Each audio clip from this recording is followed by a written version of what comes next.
Meanwhile, back in Vietnam, despite a relatively young squad, Hien squad lead the V-League 2 table after 9 matches.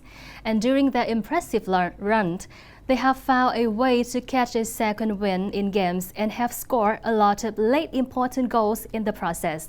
Their success comes in no small part from Harvey, a former Southampton and England fitness coach who is making his mark in trying to get Hien their historic promotion.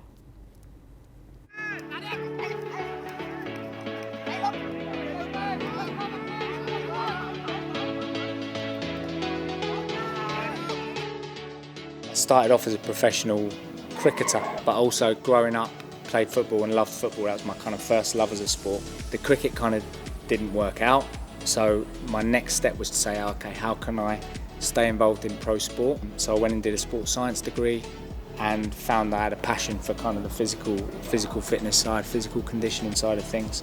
I started working part-time in Southampton Academy, and that kind of role developed into a full-time role. So I joined the first team coaching staff, and I was there for around 7 or 8 seasons at a time when we were fortunate enough to have back-to-back promotions to the Premier League and then consolidated in the Premier League, and then kind of the career went from there. My family and I had always we had an urge to travel and see the world, and I'd also had an experience in the Indian Super League, so I had a kind of taste of the Asian environment. And so when the opportunity through my network came up around PVF and coming to Vietnam, it was something we kind of jumped at the chance, really.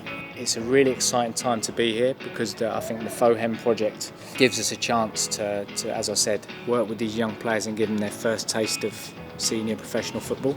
We can really help them kick on to have successful careers, and that's really what it's about for us, to try and inspire in them, really good work ethic, and help them be the best they can be.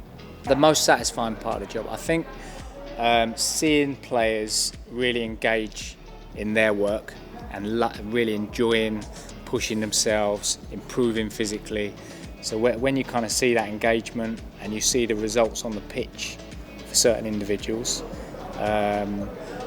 I think that's the most satisfying thing. And also, like I mentioned, that kind of working as part of the team behind the team, if you like, and try and support the coaching staff and support the players. Also, really fortunate to have met a young, dynamic, forward-thinking, talented coach in Mauro Geronimo, who's been great to work with. And certainly, so that's kind of similar to some of the relationships I had with coaches back in England, and that's something that's been really helpful to my job. From that perspective, really enjoying it. My family is settled here in Vietnam. A big step for us, obviously, to move to the other side of the world, but I feel very blessed to be here and experience this fantastic country, and hopefully the challenge will continue in the next few months.